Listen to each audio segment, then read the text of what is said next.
যখন ছোট ছিলাম তখন ভাবতাম কবে বড় হব, কবে সবকিছু নিজের মতো করে করব। কেউ না করবে না, বাধা দিবে না। আর এখন দেখেন মনে হয় কেন বড় হয়ে গেলাম। সময়টা কত তাড়াতাড়ি চলে গেল। আর একটু সময় পেলে হয়তোবা নিজের ভুলগুলা সব শুধরে নিতাম।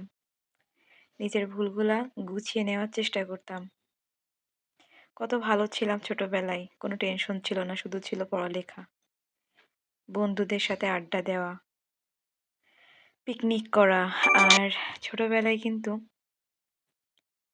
অনেকটা সময় যখন স্কুলে কলেজে পড়েছি, তখন পিকনিক মানে একটা অন্যরকম আনন্দ কাজ করতো ভিতরে।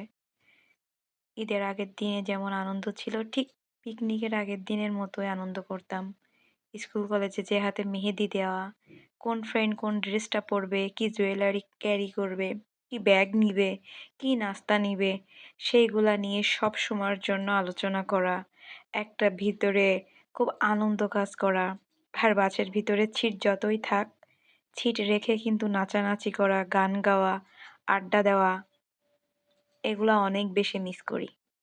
তো যাই হোক, এখন তো আর সেই দিনগুলা ফিরে পাবো না। তো যদিও বা বয়স হয়ে গেলেও মনটা তো আর বুড়ো হয় না। বয়স শুধুমাত্র একটা সংখ্যা। তো বাসার সবাই মিলে একটু আয়োজন করলাম পিকনিকের। আর এখানে যাকে দেখছেন বেড়ে দিচ্ছে, এটা হচ্ছে আমাদের বাড়িওয়ালা ভাই বাপুচি। মাশাল্লাহ, তার হাতের রান্না যে এত মজা, সত্যিই আগে জানতাম না। যখন রান্না করতেছে ভাবছি যে কি না কি রান্না করবে, কিন্তু খাওয়ার পরে মানে কি বলবো, এত মজা ছিল। মানে দেখতেও যেমন সুন্দর ছিল, খাইতে তার থেকেও বেশি টেস্টি ছিল। ওই যে কথাই আছে না, আগে দর্শনধারী পরে গুণবিচারী। তো এই যে আমরা সবাই মিলে ছাদের উপরে একটা বেঞ্চিতে বসে খাওয়া শুরু করেছি। সবাইকে অনেক ভালোবাসা।